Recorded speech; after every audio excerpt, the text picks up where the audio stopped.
Buenas tardes, mi nombre es Paulina Elizabeth Abada.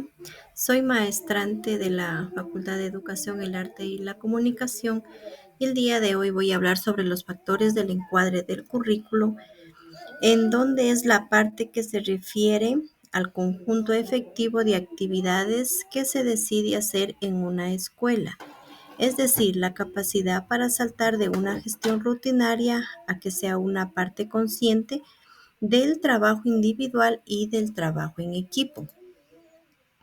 Para ello también vamos a hablar sobre los factores del encuadre del currículo, en donde nos manifiesta que podemos observar dentro de estos factores el factor temporal, factor físico, factor político-legal, factor organizacional, factor personal, factor económico y factor cultural. Para ello vamos a explicar lo que significa el factor de tiempo. Este es aquel, más bien podríamos decir que es un recurso el más importante para el docente para el desarrollo de su clase. Tan importante que crea un dilema, una cobertura y dominio entre la clase para poder llegar al estudiante en todas sus inquietudes y satisfacer sus necesidades educativas. También hablamos de un factor físico. En este factor físico son las decisiones a nivel distrital o estatal, en el cual influyen los eventos del salón de clase. Los educadores se concentran su atención en el edificio escolar, es decir, también aquí se relaciona con la infraestructura, que después también vamos a hablar sobre este factor. Para ello también hablamos del factor político legal. Es aquel que se vincula con las demás determinaciones y prescripciones normativas que rigen dentro del ámbito de la educación, fundamentalmente como es el de la Constitución. La ley de educación, tenemos la ordenanza, las resoluciones, tenemos el calendario escolar, los reglamentos y entre otros instrumentos que nos puede proporcionar el Ministerio de Educación.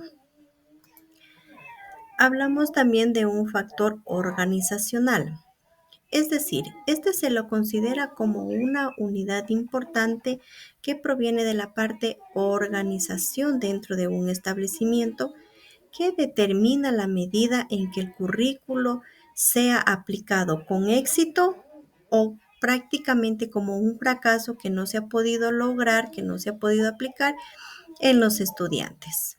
Además, las aulas no son unidades autónomas, para lo cual se hacen los salones de clase es un circunscrito por decisiones previas a nivel central, regional y local.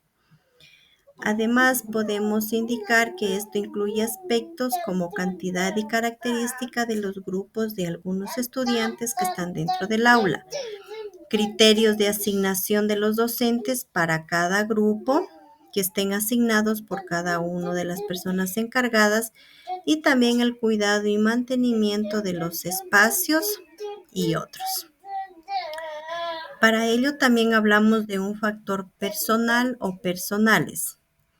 Estos son aquellos que se vinculan las características particulares de cada uno de los docentes, de los alumnos, el equipo de gestión y el demás personal que lo conforma dentro de una institución.